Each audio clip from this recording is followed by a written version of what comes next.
오늘 학부모님들이 정말 많이 오셨습니다. 정말 객석이 꽉 찼는데요. 객석이 이렇게 꽉 찬 걸 보니까 자녀들에 대한 고민이 정말 많으신 것 같습니다. 맞습니까? 네. 맞나요? 네. 흔히 방학이라고 하면은 우리 학업에 지친 아이들에게 휴식을 주는 시기인데 요즘은 방학이 더 힘들다는 말을 많이 합니다. 쉬기도 쉬어야 하는데 또 학원도 많이 가야 하잖아요. 특히나 방학 내내 아이들과 함께 해야 하는 부모들은 방학 동안 자녀들과 관계도 나빠진다고 하는데요. 이럴 때 누군가가 자녀와의 갈등을 좀 시원하게 풀어주면 좋겠죠? 네, 그래서 오늘 준비했습니다. 방학을 맞아서 TBC와 대구교육청이 함께 갈등 넘어 마음 여는 부모 되기라는 주제로 부모 공감 토크 콘서트를 마련했습니다. 오늘 특별한 시간으로 함께 해주시기 바랍니다. 여러분, 이호선 교수입니다. 큰 박수로 맞이해 주시기 바랍니다.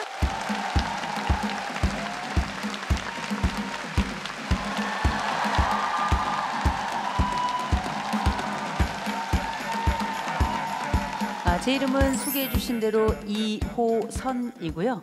여러분 어떻게 지하철 타시면 1호선도 있고 2호선 뭐 여러 가지 있죠. 저는 그중에 반월담과 범어를 통과하는 2호선입니다. 반갑습니다. 반갑습니다.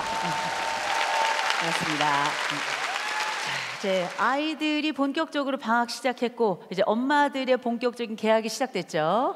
자, 오늘 저와 함께 이 자리에서 얼굴을 맞대고 있는 분들 정말 대단하시죠? 왜 어떻게 우리가 여기까지 왔는지 또 앞으로 우리가 어떻게 가야 할지 다들 막막한 분들 많이 오셨습니다. 그죠? 우리 좌우 앞뒤에 계신 분들 악수하시면서 반갑습니다. 인사 한번 나눠볼까요? 아유 반갑습니다. 아유 반갑습니다. 아유 어색하여라. 그죠? 어색함에도 불구하고 기꺼이 내민 그 손을 우리는 용기라고 부르고요. 그 용기에 기꺼이 반응하며 맞잡은 그 손을 우리는 수용이라고 부를 겁니다. 이런 용기와 수용이 지금 우리 삶을 쭉 이까지 이끌었고 앞으로 우리가 나아갈 이 세상, 더 나아가 우리 아이들이 살아갈 세상 속에 서로 맞잡는 이 사회적 연대의 기본적인 전제이자 그 울타리가 되지 않나 싶습니다. 아주 잘하셨고요. 자, 우리가 아이들과 함께 살아가야 되는 기간이 방학만은 아닙니다. 우리가 아이들과 함께 살아가야 되는 시간이 학기만은 아니고요. 우리가 아이들과 함께 살아가야 되는 시간이 학령기 때만은 아닙니다. 앞으로 우리는 엄청나게 긴 세월을 우리 아이들과 함께 살아가야 될 텐데 그 긴 세월 속에서 우리에게 지금 필요한 것은 어떤 것인가, 또 우리 아이들과 함께 살아가며 갈등이라는 주제가 어떻게 우리 삶 속에 또 이 영역을 넘어서 우리가 만들고자 하는 그 관계 영역은 어디까지인가 한번 오늘 짧은 시간이지만 같이 한번 나눠보도록 할게요. 이 세상에는 4종류의 자식이 있다는 거. 잘 모르셨구나. 첫 번째이자 최고의 자식, 공부까지 잘하는 자식. 그 자식. 중요한 거 우리 집에는 없다는 거. 두 번째 자식, 공부는 좀 못해도 그래도 지 엄마 말은 잘 듣는 자식. 이만 해도 땡큐예요. 세 번째 자식, 공부도 못해, 지 엄마 말도 그렇게 안 들어. 그래도 어떻게 지 몸 하나는 건강한 새끼. 안 아픈 게 어디예요. 너무 고맙죠. 최악의 자식, 지혜비 닮은 놈이라고.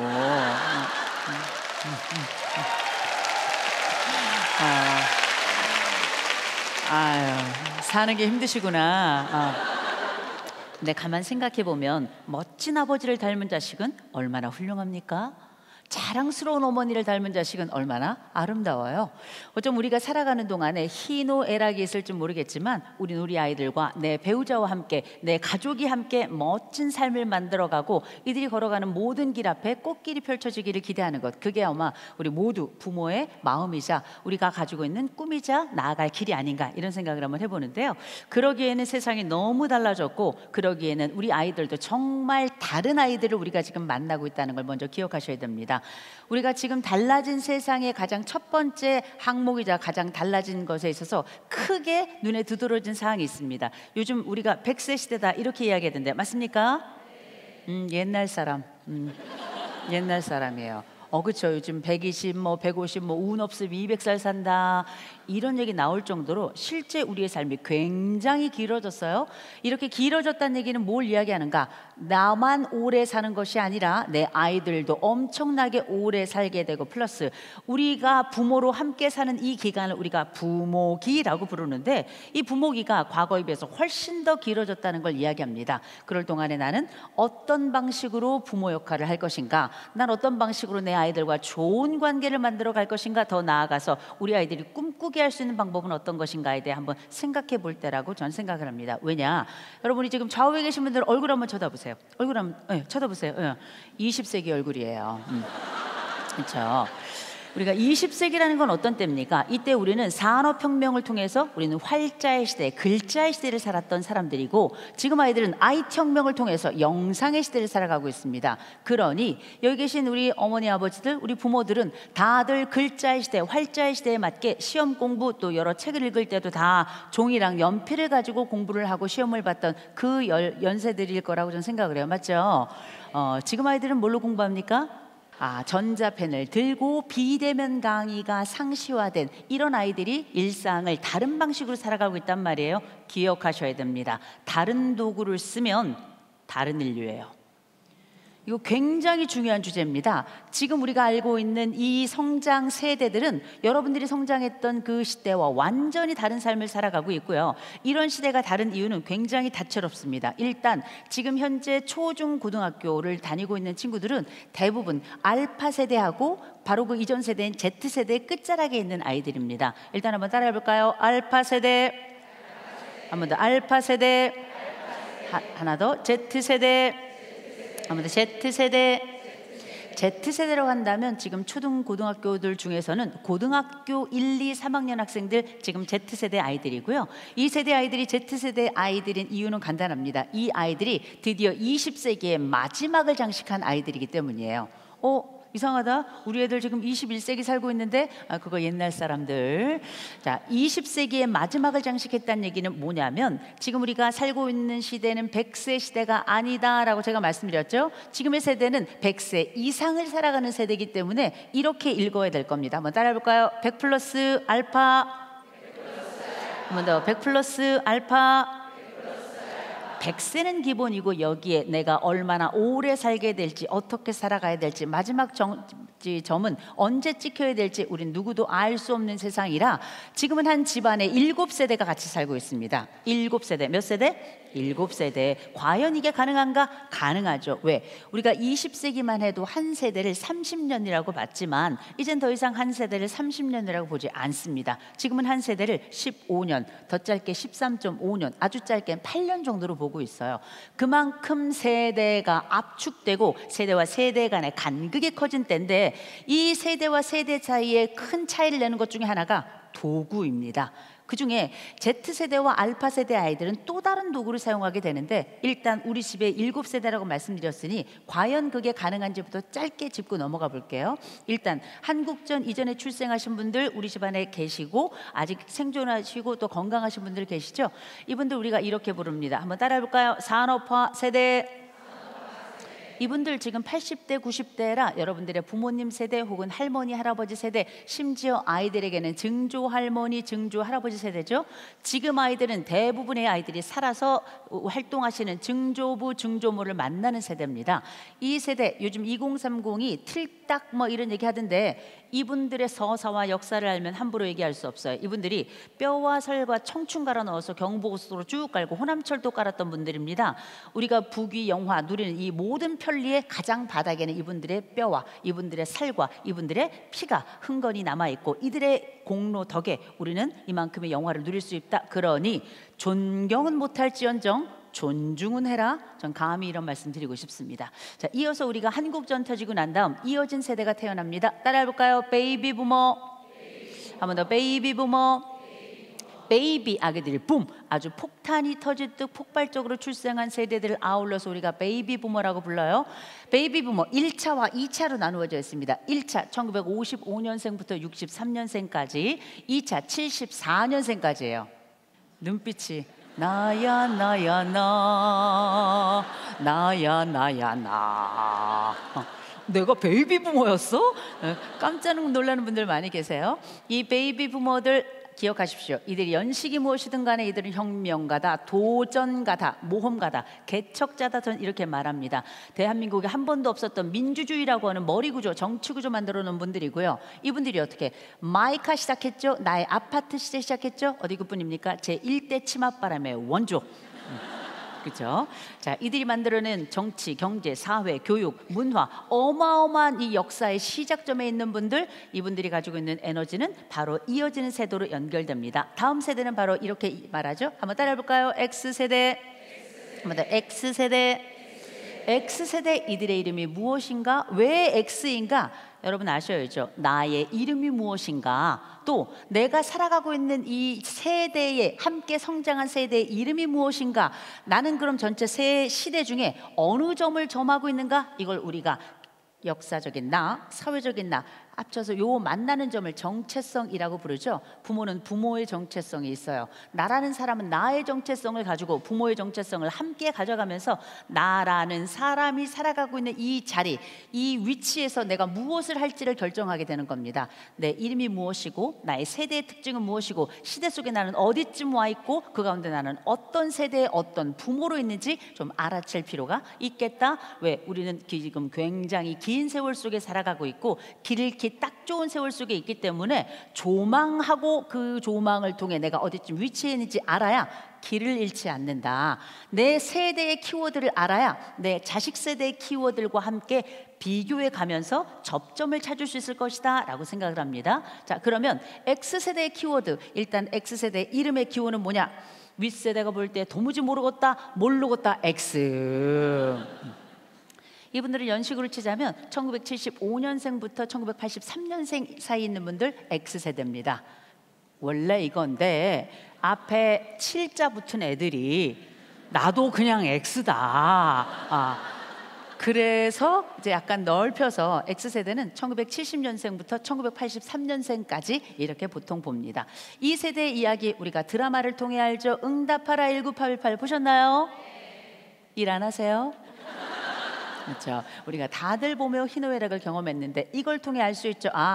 이때 88 올림픽이 교복이 자유화되고 심지어 해외여행이 본격화됐구나. 윗세대가 만들어놓은 머릿속의 혁명을 뚫고 나아가서 해외와의 접점을 갖게 된 첫 세대, 일명 글로벌 세대가 시작이 되는 거예요. 이들은 자유로워요. 이들은 아주 지멋대로 살아갑니다. 그러면서 그들만의 비트도 바꿔놓게 되죠. 이때 우리가 알고 있던 이전 세대의 뽕짝이 끝나고 이문세가 등장하고 신승훈이 등장하고 김건모가 등장하고 1983년에 난 알아요 서태지가 등장하게 되는 거죠.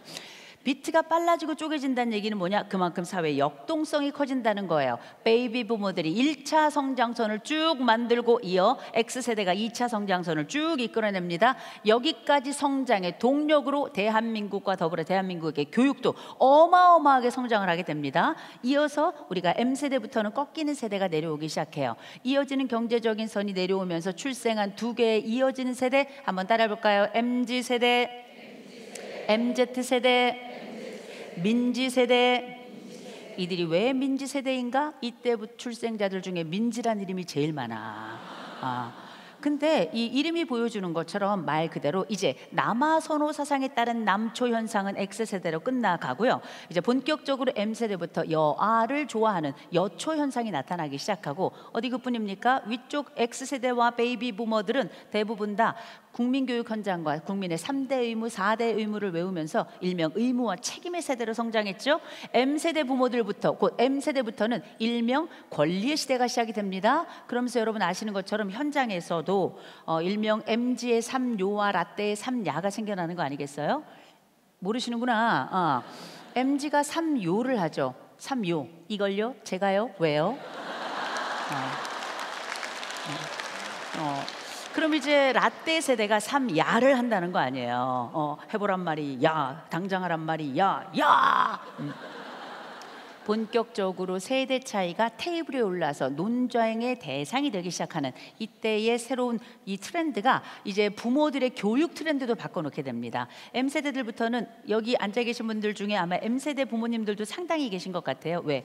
M세대 부모들이 이제 새로운 세대로 등장한 알파 세대들의 부모 세대들이거든요. 이 부모 세대들이 교육의 장면을 또 바꿔놓게 됩니다.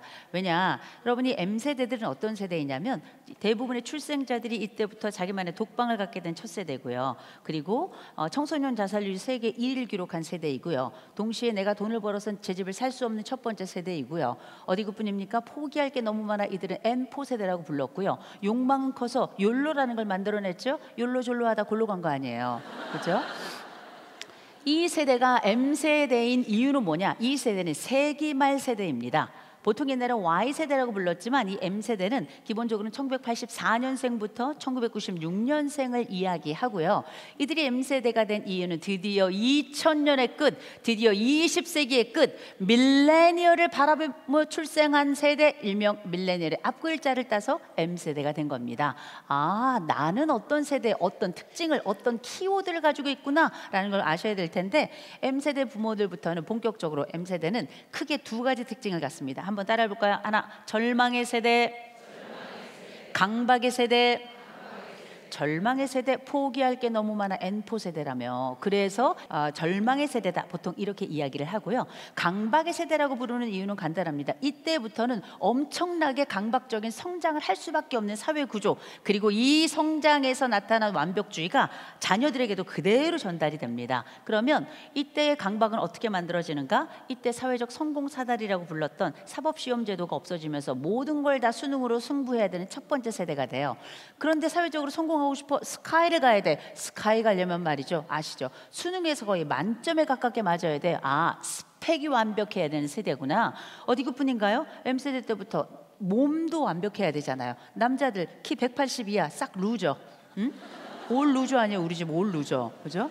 어디 그뿐인가요? 얼굴도 이쁘고 잘생겨야 돼요. 그래서 다들 성형외과 의사 선생님 밑에 누워가지고 남녀 가릴 것 없이 다 얼굴을 재개발하는 시기가 바로 이 M세대부터예요. 이 보세요. 얼굴을 바꿀 수 있는 세대예요. 내 스스로 삶을 바꾸겠다고 나서는 세대예요. 내 스스로 계명도 가장 많이 하는 세대입니다. 이렇게 대단한 자기만의 삶을 구축하고자 하는 이 M세대들이 이제 본격적으로 성장해서 부모 세대로 들어가게 된 겁니다. 어디 그뿐인가요? 이어서 Z세대도 등장하게 됐죠. 아직 Z세대부터는 아직 학령기 아이들이 남아있기 때문에 이 아이들부터는 우리가 아이들이라고 불러야 될 것 같아요. 한번 따라해볼까요? Z세대. 한번 더. Z세대. Z세대, 드디어 20세기의 마지막을 알리는 세대라 알파벳 ABC를 시작하는 것에 Z에 해당이 되고요. 이 Z세대 1997년생부터 2009년생까지입니다. Z인데 왜 21세기 넘어갔지? 왜? 아직 20세기의 정서는 20세기 아이들이라서, 그래서 Z세대 앞부분은 Z, 곧 20세기 초반 정서를 포함한다 해서 Z는 2009년까지 갑니다. 이들은 M세대가 자기만의 독방을 갖게 된 첫 세대라면 Z세대는 자기만의 독방에서 대부분의 아이들이 자기만의 스마트폰을 갖게 돼요. 그래서 어떻게? 얘네들은 놀자 그러면 20세기처럼 한 방에 모여서 각자 스마트폰을 하는 이런 놀이 그림을 만들어낸 첫 세대이고, 이 세대 부모들은 정신 바짝 차리고 들으시기 바랍니다. X세대가 Z세대의 부모들인데요. 이 Z세대부터는 이렇게 부릅니다. 한번 따라해볼까요? 상실의 세대. 한번 더. 상실의 세대.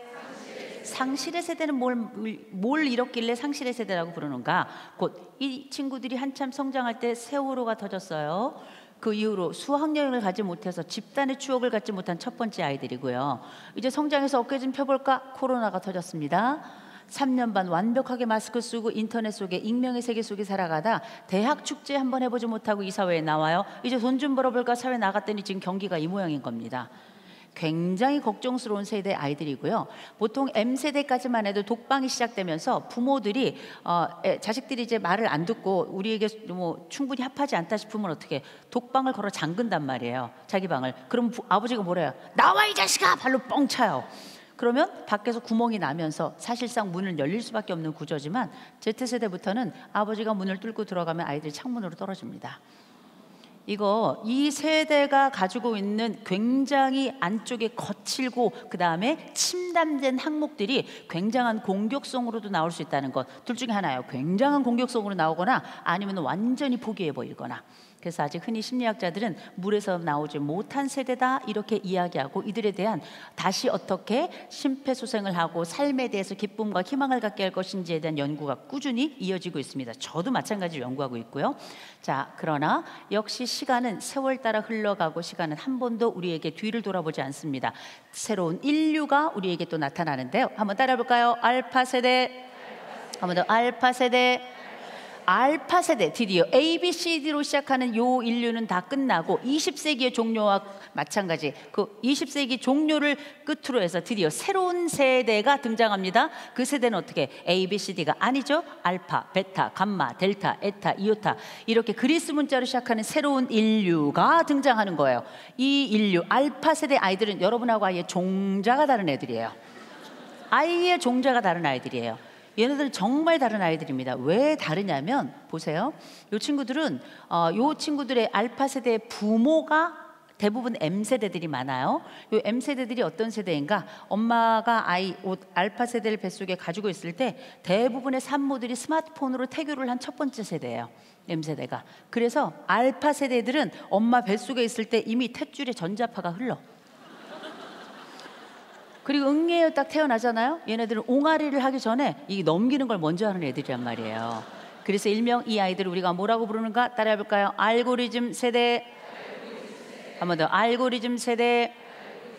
이 알고리즘 세대 아이들에 대해 여러분은 정말 관심 많이 가지셔야 됩니다. 이 친구들은 알고리즘을 따라가는데 여러분들처럼 디지털 문해력 있는 아이들이 아니에요. 알고리즘 태어날 때부터 필터 없이 알고리즘에 계속 노출되거든요. 여러분 기억하셔야 됩니다. 이렇게 알고리즘을 타고 가고 이렇게 성장한 아이들은 일명 옆 친구와의 공통점이 가장 적고 알고리즘에 의해서만 성장하기 때문에 일명 고독의 세대라고 불리고요. 동시에 정치적으로나 문화적으로 통제가 가장 쉬운 아이들이에요. 알고리즘만 주무르면 되는 거기 때문에. 그래서 이렇게 통제가 쉬운 집단으로 이렇게 출생하게 됐죠. 인류학에서는 이들을 이렇게 부릅니다. 한번 따라해 볼까요? 호모 퍼피. 한번 더 호모 퍼피. 홈은 라틴어로 인간이란 뜻이에요. 퍼피는 강아지란 뜻입니다. 얼마나 귀여워요. 그래서 어떻게 이렇게 부르면 어떻게 해요? 누구든 주인 상관없이 꼬리치면서 달려가는 게 강아지예요. 그래서 지금의 어린아이들을 키우는 분들은 절대적으로 기억하셔야 됩니다. 이 세상에 이제 모든 부모들은 아이를 키울 때 그 목표가 단 한 가지예요. 그 한 가지 목표는 바로 무엇인가? 한번 따라해 볼까요? 독립적이고 민주적인 시민으로 내 아이를 키우는 것. 독립적이라는 건 뭡니까? 내가 내 일을 알아서 척척 해내요 플러스 내가 도움이 필요할 때는 다른 사람에게 도움을 요청할 줄 아는 그 용기까지 있는 것, 아울러서 우리가 독립성이라고 할 겁니다. 민주성이라는 건 뭡니까? 나의 책임과 의무와 권리를 알고 이걸 남이 함부로 침탈하지 못하게 지켜내는 그 힘 플러스 다른 사람의 책임과 권리와 의무를 보존할 줄 알아야 되겠죠? 거칠게나마 이걸 합쳐서 우리는 민주성이라고 부를 거예요. 시민성이라는 건 뭡니까? 공동체성이에요. 그래서 어떻게 내가 공동체의 일원이기도 하고 내가 또 리더가 될 수도 있어. 중요한 건 우리에게는 다들 사회적 책무라는 게 있어서 유아독존한다고? 아니죠. 나라는 사람은 보이지 않는 수많은 손에 의해서 지탱돼서 stay here, 여기 있을 수 있다라는 것. 그러니 나도 누군가에게 보이지 않는 수많은 손 중에 하나가 될 수 있겠다라고 하는 그 생각과 신념과 행동과 그 방향성을 우리는 거칠게나마 시민성이라고 부를 거예요. 이 아이들이 혼자서 덜덜 떨지 않도록, 혼자서 머물지 않도록 사회적인 연대, 우리가 처음 했던 그 악수처럼 그 용기로, 그 수용으로 우리 아이들에게 필요한 거대한 사회적 울타리를 만들어줄 필요가 있겠다. 그 모든 과정에 방학을 맞이해서 지금 이 자리에 앉아 계신 우리 부모님들께 꼭 드리고 싶은 말씀은 뭐냐? 시야를 크게 가져야 된다.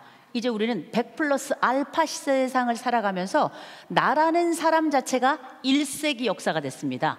부모로 살아가는 내가 1세기 역사의 당사자가 된 거예요. 과거에 우리가 국사 시간, 한국사 시간, 세계사 시간에 봤던 바로 그 1세기 이야기가 나의 이야기가 된 거고요. 우리 아이들과 함께 나는 1세기 이상의 삶을 같이 살아가게 되는 거거든요. 그러니 역사 똑바로 써야 되겠죠. 그러니 큰 시선으로 봐야, 위로 올라가서 봐야 길을 잃지 않아요. 지금 알파 세대 아이들 알고리즘 세대만이지 않습니다. 여러분 생각해 보세요. 우리가 2000년에서 2003년 사이에 그때 우리가 뭐가 있었냐면 혹시 유니텔, 천리안 이런 거 아세요? 그걸 어떻게 이렇게 다 아세요? 그럼 혹시 그것도 아시겠네? 싸이월드? 도토리? I love school? 이런 게 한참 나올 초기 인터넷 들어오던 시점에 우리가 하루에 만났던 정보량이 1인당 7만 5천 개였어요. 지나가는 모든 것들이 다 정보니까. 여러분 앞으로 2030년이 되면 우린 하루 13만 개의 정보를 만나게 될 겁니다. 그때 알파 아이들은 16만 개를, 베타, 올해부터 출생한 베타 세대 아이들은 17만 개의 정보를 만나요. 왜 그런지 아십니까? 챗GPT, 제미나이, 퍼플렉시티, 지니 AI. 우리는 사실상 알지도 못하는 그 세계의 이야기들이 이 아이들은 그냥 피부로 들어오는 겁니다. 올해부터 우리나라 초중고등학교 아이들 AI 디지털 교과서 본격적으로 이제 수용이 됐죠. 이러면서 선생님들도 지금은 뭐 혼란기고 아이들도 지금 뭘 어떻게 해야 될지 모르는 시기이긴 합니다만 이건 아마 거스를 수 없을 거예요. 분명한 건 뭐냐? 여러분 물론 우리도 챗GPT 쓰죠. 우리가 썼던 챗GPT의 최고봉이 뭐야? 지브리 사진. 지브리 사진, 그죠? 그것도 안 해봤구나. 그죠? 여러분 기억하시기 바랍니다. 제가 지금 드리는 말씀 뭐냐? 이렇게 세상이 달라지고 복잡해졌을 때 기억하실 것, 이때 우리는 길을 잃기 딱 좋다. 우리가 미로에서 길을 찾는 방법은 두 가지가 있습니다. 하나, 미로 그 벽에서 손을 떼지 않고 쭉 계속 가기만 한다면 우리는 반드시 출구를 찾게 될 거예요. 그러나 이 방법이 아니라면 위로 올라가 조망해야 될 겁니다. 조망한다는 얘기는 지도를 갖게 된다는 얘기예요. 지도를 갖게 된다는 얘기는 우리는 저 끝에 적어도 출구가 있다는 걸 알고 희망할 수 있다. 또 하나, 우리가 두세 번 길을 잃는다 하더라도 우리는 방향만큼은 정확하게 파악할 수 있을 것이다. 그런 차원에 여러분 기억하시기 바랍니다. 여러분의 아이들은 여러분보다 심지어 IQ도 평균 1.8이 높아요. 와, 우리는 어떻게? 우리는 우리보다 오래 사는 아이들, 우리와는 다른 세대의 아이들, 우리하고는 다른 도구를 쓰는 아이들, 심지어 정보도 달리 처리하고 많이 처리하고 정확하게 처리하는 그 아이들과 함께 긴 세월을 살아가며 부모 인내해야 돼요. 어른 인내해야 돼요. 인생 선배 인내, 그렇게 살아가야 될 겁니다. 그렇게 살아가는 순간에 그럼 우리라는 사람은 얼마나 빈약한 사람인가, 얼마나 취약한 사람인가. 여러분 아이들에게 진로 상담도 할 수 없습니다. 왠지 아세요? 20세기 직업의 80%가 사라졌어요. 사라진 직업 세대에 있는 사람들이 어떻게 진로 상담을 하겠습니까? 그럼 우리에게 지금 남아있는 건 무엇인가? 특별히 이 남아있는 이야기를 우리 방학 동안에 실현할 수 있는 이야기까지로 연장해서 함께 가져올 수 있는 건 뭘까? 저는 온도라고 생각합니다. 한번 따라해볼까요? 온도. 한번 더 온도. 이 말을 조금 더 어렵게 해볼까요? 라포. 한번 더 라포. 라포라고 하는 건 뭐냐면 치료적 관계라는 뜻이에요. 치료적 관계, 치료적 동맹, 신뢰의 관계, 이걸 저는 라포라고 부릅니다.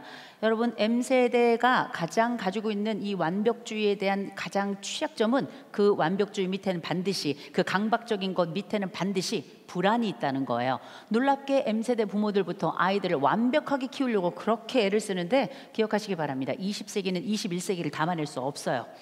여러분 아이들에게 가장 뜨거운 것을 주고자 하지만 21세기의 뜨거운 것은 20세기의 뜨거운 것과 완벽하게 다른 겁니다. 그래서 기억하실 것, 지금 아이들은 여러분보다 더 똑똑하고 여러분보다 도구도 잘 다루고 우리는 어쩌면 자동문이 열리는 시대에 녹슨 경첩 같은 사람이 돼버렸단 말이에요. 그러나 우리가 할 수 있는 게 무엇인가를 따지자면 저는 온도가 중요하다고 생각합니다. 그렇게 똑똑한 아이들, 도구 잘 쓰는 아이들, 정보 처리 잘하는 아이들이 왜 이렇게 죽어나가는데요? 왜 이렇게 다른 삶을, 다른 생각을, 다른 선택을 서슴없이 하냔 말입니다.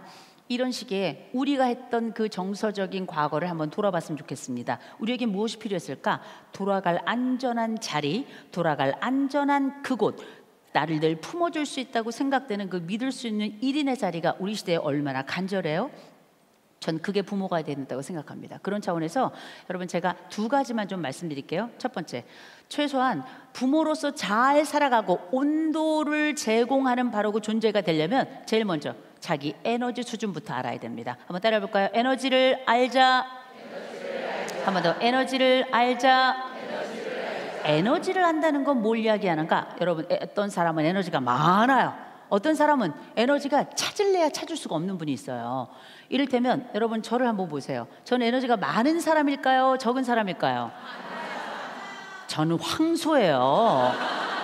저는 에너지가 많은 사람입니다. 그런데 집에도 에너지가 많은 사람이 있어요. 집에도 에너지가 적은 사람이 있어요. 부모와 자식 간에도 에너지가 차이가 나고요. 부부끼리도 에너지가 차이가 납니다. 이를테면 저는 집에서 에너지가 가장 많은 사람이에요. 그래서 저처럼 에너지가 많은 사람들은 몇 가지 특징이 있죠. 재촉해요. 속도도 굉장히 빨라요. 그리고 한 번에 엄청난 일을 많이 처리합니다. 그래서 다른 사람들이 나만큼 에너지 못하는 걸 이해할 수가 없어. 이런 특징이 있어요. 반면 이렇게 에너지가 많은 사람이 있다면 상대적으로 늘 이 사람에 비해서 에너지가 적은 사람이 꼭 있기 마련이에요. 그래서 여러분 아셔야 돼요. 지금 아이들은 말이에요. 기본적으로 에너지가 많게 태어난 아이들이에요. 그래서 요즘 애들은 어린 아이들도 딱 응애요 태어나잖아요. 가방 메면 바로 학교 가. 워낙에 발육이 좋다는 얘기는 발달도 빠르다는 얘기예요. 신체적인 발달, 정서적 발달, 정신적 발달 이런 모든 것들이 빨라졌기 때문에 지금 초등학교 2, 3학년 되면 벌써 이때부터 사춘기가 오니 많이 이런 얘기를 하는 겁니다. 근데 여러분 지금 여기 계신 우리 부모님들 좌우에 계신 분들 얼굴 한번 보세요. 빨리 보세요. 이미 아파. 이미 아파. 우리가 지금 가지고 있는 기본적인 질환이 평균 1.3개, 비만까지 치면 2.3개란 말이에요. 그러면 내가 봤을 때 내가 에너지 수준이 많은 사람이라면 모르겠는데 내가 에너지 수준이 적은 분들이 많아요. 왜냐? 여러분들 중에 보니까 10중 8구 다이어트까지 해요. 근데 다이어트 하나만 한 게 이거예요. 한 게 이거야. 저는 별로 권하지도 않아요. 늘 제자리이기 때문에. 경험에서 나온 얘기입니다. 두 번째로는 영양제도 좀 드세요. 에너지가 부족한데 어떻게 해요? 참고로 저는 16종 영양제 여사예요. 그전에 28종 먹었는데 그렇게 먹으면 죽는다 그래가지고 줄여가지고 지금 16종 영양제 여사인데 저같이 에너지가 많은 사람도 필요하면 에너지를 바깥에서 공급받는단 말이에요. 세 번째, 운동도 좀 하셔야 돼요. 특별히 운동 처방받아서 하세요. 에너지 없는 분들. 여러분 제가 운동 처방이라 그랬죠. 그냥 운동하지 마시고요. 우리가 몸이 이미 많이 틀어져 있는 사람들이기 때문에 잊지 마시고 보건소 가면 공짜, 정형외과나 재활외과 가면은 기본 요금 내면은 여러분의 그 비틀린 몸에 여러분 환경 모든 것들 고려해서 운동 처방해드리거든요. 참고로 이건 상반기 하반기 한 번씩 받으셔야 됩니다. 몸이 계속 달라지니까. 제가 참고로 제가 상반기에 처방받은 운동은 발레예요. 웃지 마라. 아니 뭐 이런 건 아니고 이제 발레 스트레칭을 하는데 그래도 이제 발레는 또 의상이 중요합니다. 아주 그냥 의상을 이제 막 안 들어가는 걸 막 껴서 막 입고서는 막 거울 앞에 딱 섰는데 저희 남편이 갑자기 막 사진을 막 찍는 거예요. 왜 이렇게 사진을 찍어? 그랬더니 슬플 때마다 보겠다고. 네, 여간에 방학이라고 하는 기간은 어떤 기간입니까? 아이들과 함께 좁은 공간에서 상당히 부딪힐 일이 많고요. 그래서 그 좁은 공간에 부딪히지 않기 위해서 내가 무엇을 할까 굉장히 고심을 하는데 고심해도 소용없어요. 애들은 엄마 얼굴 쳐다보지 않고 스마트폰만 쳐다보고 있기 때문에 그거 쳐다보고 있으면은 이제 흔히 말하는 이 표현을 쓰면 안 될 것 같아요. 화가 돌죠. 화가 자주 올라온단 말이에요. 그러면 에너지가 없는 분들도 에너지가 많아지게 되고요. 우리가 보통 아이들이 중고등학교 갔을 때 부모들이 스스로 해야 될 역할, 아이들의 인생 숙제인 정체성이라고 하는 걸 돕기 위해서 부모들의 이름표가 있는데 그 이름표가 바로 뭐냐? 상담자입니다. 원래 상담자 역할을 해야 되는데 보통은 상남자가 되죠. 이 화가 머리끝까지 나니까. 그래서 말씀드립니다. 방학이 됐을 땐 에너지가 많은 자이건 에너지가 적은 자이건 상관없이 여러분이 먼저 나가세요. 여러분이 먼저 나가셔야 됩니다. 단 지켜보셔야 될 게 있죠. 아이가 학교를 갔다 오는 자, 우리가 평소에는 또 이 아이가 친구를 만나는지 안 만나는지, 밥을 먹는지 안 먹는지, 뭐 이런 것들 되게 중요하거든요. 방학 동안은 학원을 가는지 안 가는지. 얘가 학원 갔다 돌아온다 괜찮아요. 얘가 학원 말고도 친구를 뭐 가끔 만난다 돌아온다 괜찮아요. 친구들하고 밥을 먹는다 그리고 지방으로 간다 괜찮아요. 이런 조건들은 다 뭐냐? 별일 없는 아이들의 특성입니다.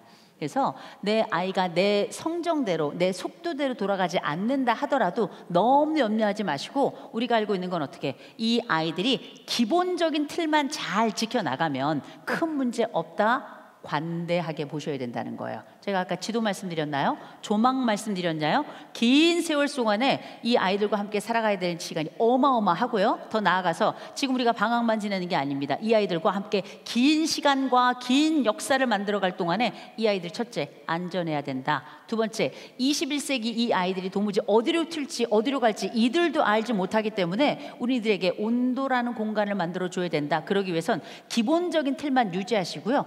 그 함께 지내는 순간이 방학 때밖에 없습니다. 그 시간 동안에 여러분이 견디기 어려우면 나가시고요. 여러분이 애들이 가출하는 것보단 여러분이 나가는 게 낫잖아요. 그렇죠? 제가 이 말씀은 뭐냐, 부딪힐 일을 최소화하세요. 길게 볼 때가 됐어요. 멀리 볼 때가 됐습니다. 길게 보고 멀리 봐야 불안하지 않아요. 길게 보고 멀리 봐야 내 아이가 예뻐 보여요. 길게 보고 멀리 봐야 부모가 안심을 하게 됩니다. 염려 내려놓으시고, 우리가 함께 살아가고 있는 아이들의 98%는 다 건강한 아이들이에요. 그러니 너무 염려하지 마시고, 이 방학 동안에 내가 가지고 있는 내 아이와 왜 갈등하고 얼마나 갈등하고 어떻게 갈등할까, 이거 이미 갈등 중이고 우리가 이미 대화 중이고 이미 싸움 중이지만, 그럼에도 불구하고 어떻게 길게 보시기 바랍니다. 길게 보시고, 아이들에게, 애들이 말 안 듣잖아요. 그리고 애들이 어떻게 될지도 모르겠고, 도대체 이 다크웹이나 디스인사이드 이런 데 들어가서 혹시 검게 물드는 거 아닌가 고민 많으시죠? 그러나 여러분 기억하셔야 됩니다. 여기 이 자리에 앉아 계신 분들, 이렇게 오랜 시간 앉아 계실 분들이라면 이미 아이들은 여러분 소나기를 떠난 거예요. 여러분이 알지 못하는 또 다른 세계 속에 들어가고 있는 아이들이거든요. 이 아이들에게는 잊지 마시고 이런 얘기 하나 해주셨으면 좋겠습니다. 어떤 얘기 해주셨으면 좋겠는가? 너는 뭐가 돼도 될 거야. 너는 뭐가 돼도 될 거야. 너는 뭐가 돼도 될 거야. 이게 거짓말이 아닌 게, 인간은 뭐가 돼도 돼요. 뭐가 될지 몰라서 그렇지. 그런데 기억하시기 바랍니다. 여러분은 여러분 아이들에게 첫 번째 눈 떴을 때 내가 발견한 첫 번째 전능자였어요. 나에게 처음이자 마지막이 되었고, 나에게 기꺼이 가슴을 열어서 젖을 내어주고, 나의 찬 기저귀가 안타까워서 늘 울어가면서도 그 밤을 새가면서도 마른 기저귀로 갈아주면서 모든 것들로 내 아이와 함께하기로 선택한 사람들이라는 걸 그들이 알고 있습니다. 그럴 때 그 뭐가 될 거라는 것을 그 나의 전능자가 부정적인 걸 줬을 리가 없습니다. 가장 아름다운 것으로, 가장 좋은 것으로, 나를 가장 잘 알고 있는 그 사람이 나에게 해주는 가장 멋지고 광대한 이야기로 그 말을 전달했을 거라는 걸 아이들이 알고 있을 거고요. 그리고 그 뭐가 될 거라는 건 그들이 선택하고 그들이 해석하고 그들이 만들어갈 공간입니다. 그래야 21세기를 바라볼 수 있다. 21세기를 견딜 수 있다. 부모가 가지고 있는 불안을 아이에게 통으로 넘기지 않을 수 있다. 그래야 부모도 살고, 그래야 아이도 살고, 그래야 우리 가족의 미래도 산다라고 감히 좀 말씀드릴 수 있을 것 같습니다.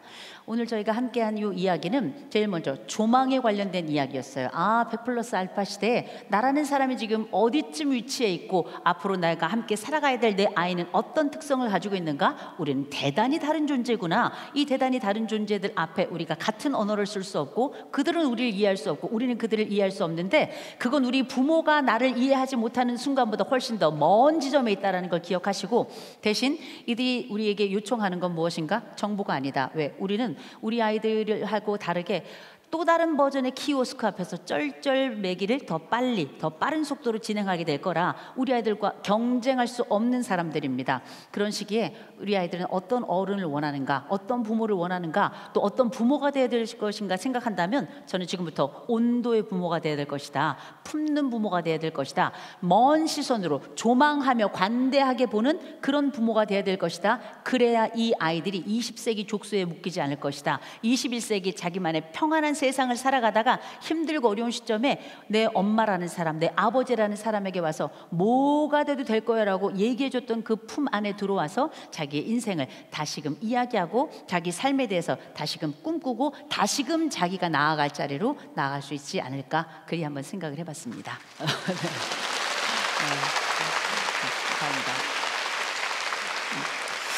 감사합니다. 전 이런 말씀을 드립니다. 라즈니 씨가 이런 얘기를 했어요. 사람을 앞으로 걸어가게 하는 방법은 두 가지가 있대요. 하나, 뒤에서 총을 겨누는 방법이 있고, 또 하나, 그 앞에 꽃을 놓는 방법이 있다고 합니다. 뒤에서 총을 겨눈다면 이 사람 몇 걸음 가기야 하겠지만 그 걸음 얼마 하지 못할 거예요. 그러나 그 앞에 꽃을 놓는다면 누가 미인 것도 아니고 누가 강요한 것도 아님에도 불구하고 그 사람은 그 꽃을 향하여 가장 빠른 걸음으로 달려가더래요. 어쩌면 우리가 21세기 아이들을 만나는 이 지점에서 부모가 가져야 될 그 개인 시선, 그 조망력이, 그리고 내가 내 스스로 나의 에너지를 알고 이걸 조절하면서 아이들을 지켜볼 수 있는 바로 그 능력과 노력이 우리와 우리 아이들, 우리 아이들의 미래가 우리를 향하여 가장 빠른 걸음으로 달려오게 만드는 바로 그 꽃이 되지 않을까 싶습니다. 무엇보다 우리 여러분이 가지고 있는 오늘이 우리 아이들과 함께 살아가는 동안에 가장 멋진 꽃을 피우는 날이 되길 바라면서 오늘 강의는 여기서 마치겠습니다. 고맙습니다.